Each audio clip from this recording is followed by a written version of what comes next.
ค่ะกราบสวัสดีFCทั้งช่องของสงกรานต์นะคะพี่น้องผู้ใดอยากถือหวยรวยเบอร์ให้มาเบิ่งคลิปนี้เด้อค่ะผู้ใดเข้าแน่ผู้ใดบ่เข้าก็สิได้ติดตามถูกเนาะค่ะพี่น้องก็คือก็ถ้าบ่เบิ่งในคลิปนี้ก็สิบ่รู้ว่าผู้ใดเข้าแน่นะคะ เพราะฉะนั้นก็เข้ามาเด้อค่ะเข้ามาแล้วก็มากดไลค์กดแชร์ให้เนเด้อค่ะพี่น้องเป็นกำลังแรงใจให้กับช่องของสงกรานต์ช่องเล็กๆน้อยๆนี่เนเด้อค่ะพี่น้องตัวเลขแนวทางวันที่16กรกฎาคม69ที่ผ่านมาเมื่อวานนี้นะคะกะช่องน้อยๆกะมีเข่าเป็น10อยู่ดอกพี่น้องเพราะว่ามีFCเพิ่นทักมานะคะบางคนนะคะก็โทรมาก็ว่าบ่ค่อยเห็นคลิปของผู้นี้ผู้นั่นนะคะคันบ่เข้ามาเบิ่งก็บ่รู้เด้อค่ะว่าของผู้ใดเข้าแน่นะคะเข้ามาเบิ่งจะได้รู้ว่าของผู้นี้ผู้นั่นเข้าจะได้ตามถูกนะคะพี่น้องวังหนึ่งหันนะคะก็บ่ผิดหวังกับแม่ไล่แม่ไหมนะคะด้านความฝันนะคะความฝันด้านแม่ไล่แม่ไหมกับเขานะคะเขาประมาณ11คลิปนะคะจาก31คลิปเขา11คลิปอยู่นะคะก็ถือว่าเขาหลายอยู่ค่ะพี่น้องแม่ไหมกับแม่ไล่นี่ก็สุดยอดแล้วก็แม่หนูอีกนะคะพี่น้องเสี้ยนต่างๆกับเขาเมืดค่ะคนนอนหน้า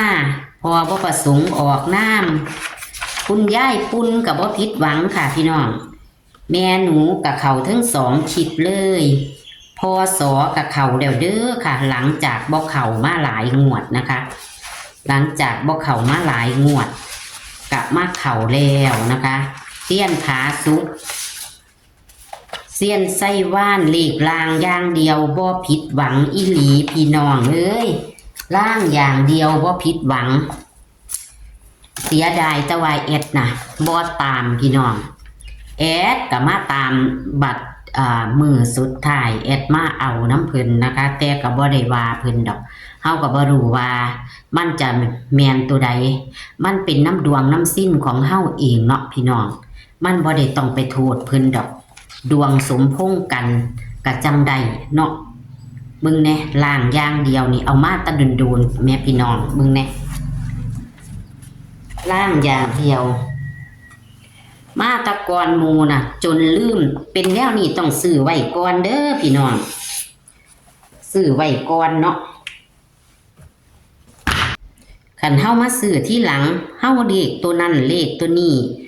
มาพาก็เลยไปน้ำเลขตัวอื่นเลย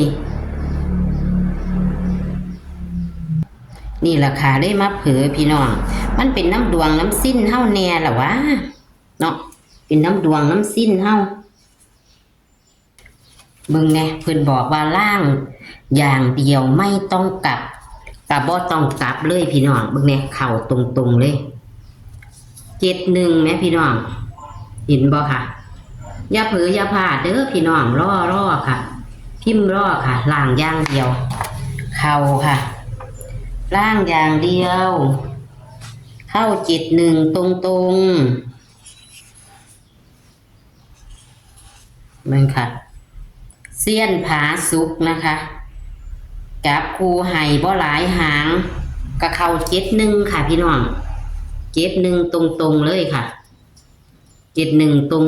งๆเสี้ยนผาสุกนะคะเสี้ยนทั้งหลาย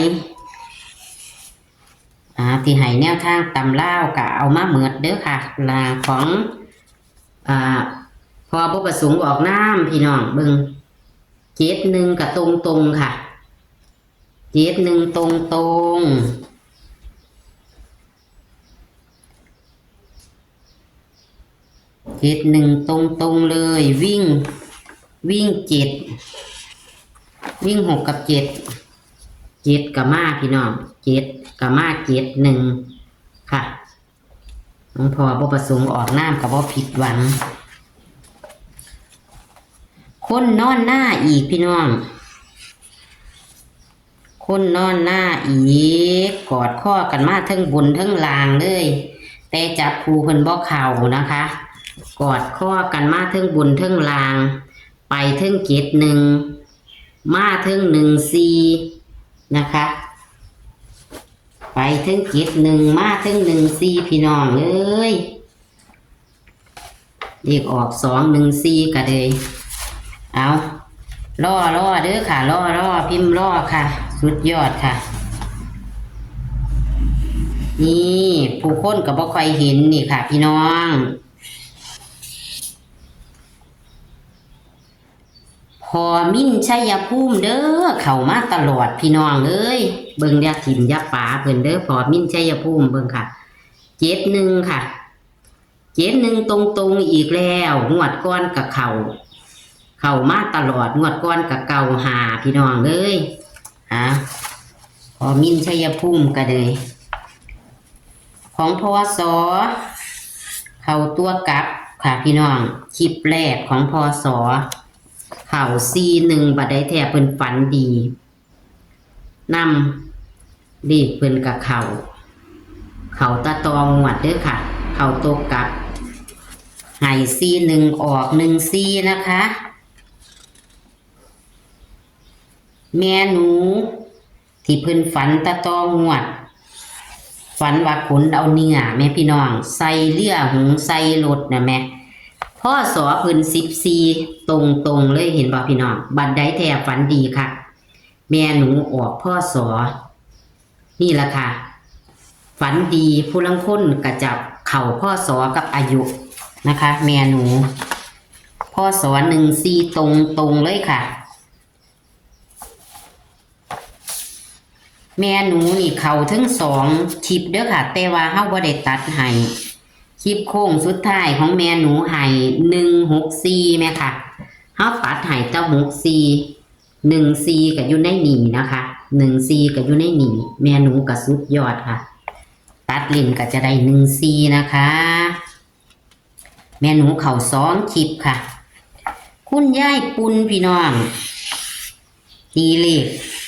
แล้วก็ฝันบ่เป็นตะเข่ากับเข่าผู้ลังคนก็สิว่าฝันบ่ดึงดูดใจคนเนาะคุณยายปุณน่ะฝันหน่อยแต่ตีเลขเบิ่งแน่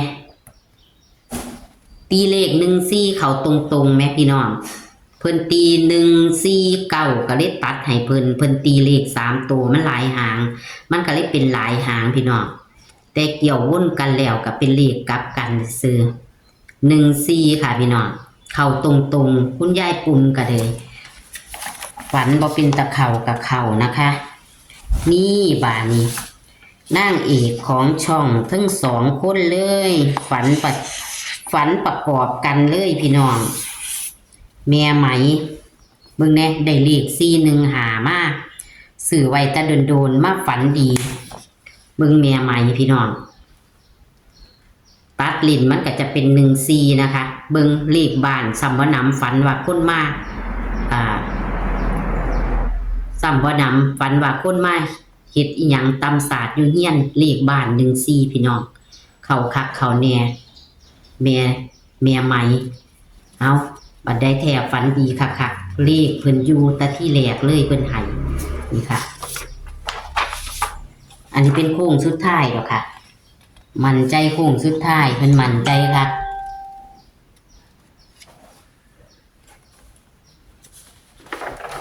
เพิ่นมั่นใจครับคือโค้งสุดท้ายเพิ่นได้เลขตัวนี้มาที่หลังนะคะแม่ไล่กะฝันดีอันนี้เลขบ้านเพิ่นบ่เอาลงแต่ว่าเพิ่นก็มั่นใจเลขตัวนี้เพิ่นฝันว่าเพิ่นเห็นเลข45ตัวแดงจึงครึงล่ะเพิ่นเลยมาไปอยู่บ้านเลขที่1เพิ่นเลยเอาใส่ตัดลิ้นก็จะเข้า14ตรงๆพี่น้องบ่หลายหางโค้งสุดท้ายแม่ไล่ก็แน่นอนค่ะเลขบ้านเพิ่นก็134นะคะที่ว่า ขาไก่อยู่ในบ้านแม่พี่น้องแต่ว่าเพิ่นฝันดีเพิ่นก็มั่นใจตัวนี้ล่ะเพิ่นก็ตัดลิ้นมันก็จะเข้า14ตรงๆนะคะ